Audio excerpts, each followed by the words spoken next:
Hello everyone, my name is Atiya Zainab and today I'm going to discuss class 10 CBSE board paper pattern 2021 और इस paper pattern को discuss करने में जा रही हूँ फरहान अब्बास रिजवी और मरियम फातिमा के कहने पर। अगर आपको भी कोई पोम एक्सप्लेनेशन, चैप्टर एक्सप्लेनेशन या इंग्लिश लैंग्वेज का कोई टॉपिक अनक्लियर है तो प्लीज़ कमेंट बॉक्स में लिख के ज़रूर बताइए। I will definitely make the video. Now without wasting time let's discuss class 10 CBSE paper pattern 2021।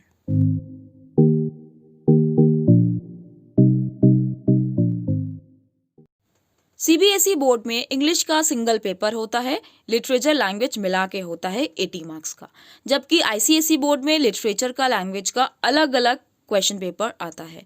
तो चलिए डिस्कस करते हैं कि सीबीएसई बोर्ड में जो 80 मार्क्स का पेपर आता है वो किस तरीके से आता है। तो इंग्लिश का जो पेपर है वो आपका दो बड़े बड़े पार्ट्स में डिवाइड होता है, पार्ट ए और पार्ट बी। अच्छा, ये पार्ट ए पार्ट बी में क्यों डिवाइड होता है? वो इसलिए डिवाइड होता है कि पार्ट ए आपका पूरा का पूरा ऑब्जेक्टिव होता है 40 मार्क्स का और पार्ट बी आपका सब्जेक्टिव होता है 40 मार्क्स का। ऑब्जेक्टिव का मतलब है कि आपसे एमसीक्यूज पूछे जाएंगे, ठीक है। 40 मार्क्स का पेपर आपका ऐसा सेट होगा कि आपको केवल 4 ऑप्शंस में से सही ऑप्शन चुन के लिखना होगा।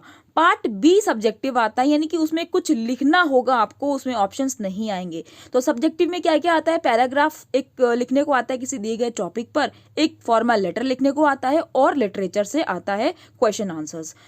Let's discuss part A part be in detail.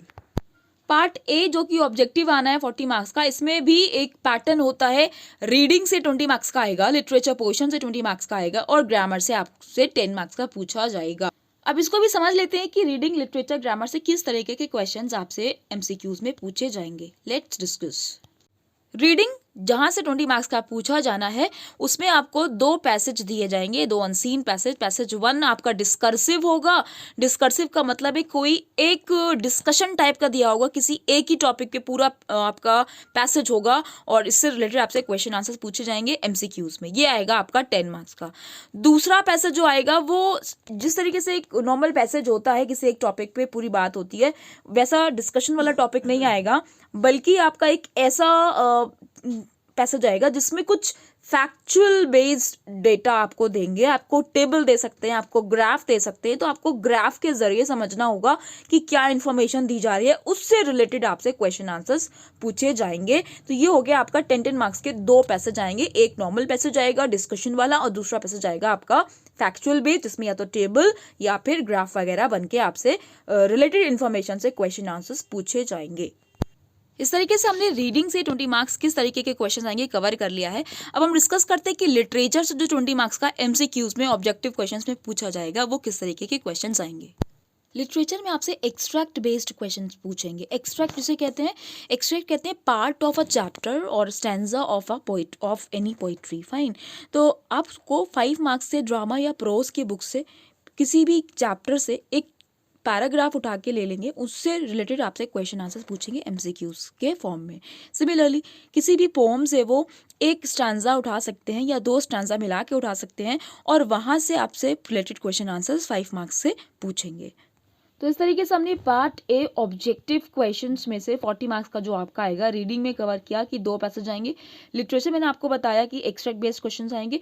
Grammar से आपका 10 मार्क्स का पूछा जाएगा। ग्रामर में सिर्फ पूरे पेपर में 10 मार्क्स की ही ग्रामर आनी है। चलिए डिस्कस करते हैं कि ग्रामर में कौन कौन से टॉपिक्स पे आपको कमांड होना चाहिए जहाँ से आपके 10 मार्क्स का पूछा जाएगा। सबसे पहले आपको कमांड होना चाहिए टेंसेस पर। आपको टेंसेस से रिलेटेड बहुत सारे क्वेश्चंस पूछे आते हैं। मॉडल्स पे कमांड होना चाहिए। कैन और कुड में क्या डिफरेंस होता है, मे माइट में क्या डिफरेंस होता है, वुड का कहाँ कहाँ यूज़ करते हैं, तो ये सारे मॉडल्स होते हैं, इन पे आपको बढ़िया कमांड होने चाहिए। नेक्स्ट टॉपिक है subject verb concord. Subject verb concord का मतलब होता है सब्जेक्ट वर्ब एग्रीमेंट। ओके, तो सब्जेक्ट वर्ब एग्रीमेंट का मतलब होता है कि आपको अगर सब्जेक्ट सिंगुलर दिखेगा तो आप सिंगुलर वर्ब लगाओगे और अगर सब्जेक्ट प्लूरल दिखेगा तो प्लूरल वर्ब लगाओगे। तो ये बहुत ईजी नहीं होता, इसमें कई सारे रूल्स होते हैं जो हमें कवर करने होते हैं और बड़ा घुमा फिरा के हमसे ये इस टॉपिक से रिलेटेड क्वेश्चंस पूछे आते हैं। ओके, उसके बाद आपको कमांड होना चाहिए डायरेक्ट इनडायरेक्ट स्पीच पर, और उसमें से भी आपको कमांड्स, रिक्वेस्ट वाले सेंटेंसेस, स्टेटमेंट्स वाले सेंटेंसेस और क्वेश्चन वाले सेंटेंसेस ही पूछे जाएंगे। उसके बाद डिटरमाइनर्स। डिटरमाइनर्स का मतलब इसमें आर्टिकल्स भी आते हैं और कई सारे प्रोनाउंस का यूज़ भी इसमें सिखाया जाता है। तो डिटरमाइनर्स एक बड़ा चैप्टर है, तो ये सारे आपको चैप्टर पढ़ने होंगे। आपको क्या नहीं पढ़ना होगा, इसमें लिखा हुआ deleted topics, active passive voice नहीं पूछा जाएगा, नाउन एडवर्ब रिलेटिव क्लॉजेस नहीं पूछे जाएंगे और ना ही प्रीपोजिशन से क्वेश्चंस पूछे जाएंगे। पार्ट ए ऑब्जेक्टिव 40 मार्क्स को डिस्कस करने के बाद अब हम डिस्कस करेंगे कि सब्जेक्टिव क्या क्या आएगा।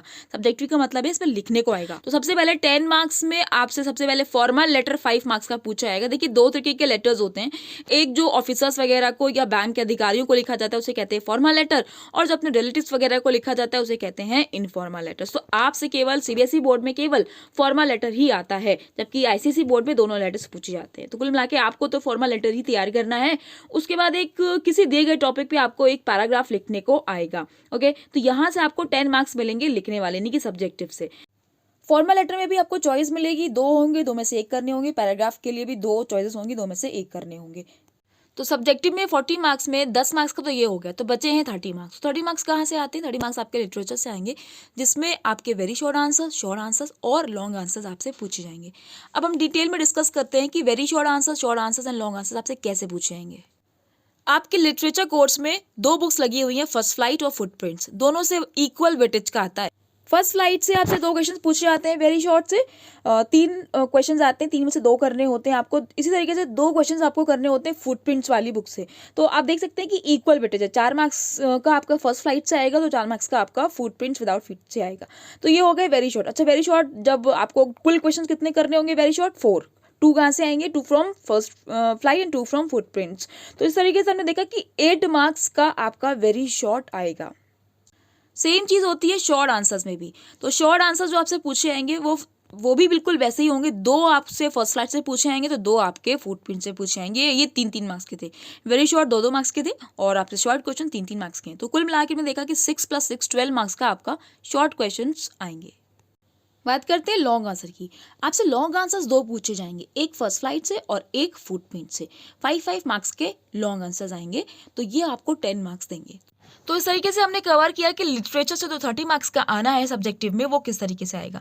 तो 4 questions very short, 4 questions short and 2 questions long. तो कुल मिला के आपको 4 + 4 + 2 यानी कि 10 क्वेश्चंस लिखने को आएंगे। आई होप आपको दोनों सेक्शंस पार्ट ए और पार्ट बी बहुत अच्छे से क्लियर हो गए होंगे। अगर आपको वाकई क्लियर हो गया हो तो मैं ये नहीं बोल रही हूँ कि आप सब्सक्राइब करिए, लाइक करिए, लेकिन प्लीज़ आप उन बच्चों को ज़रूर शेयर करिए जो क्लास 10 सीबीएसई बोर्ड में है। Thank you for watching.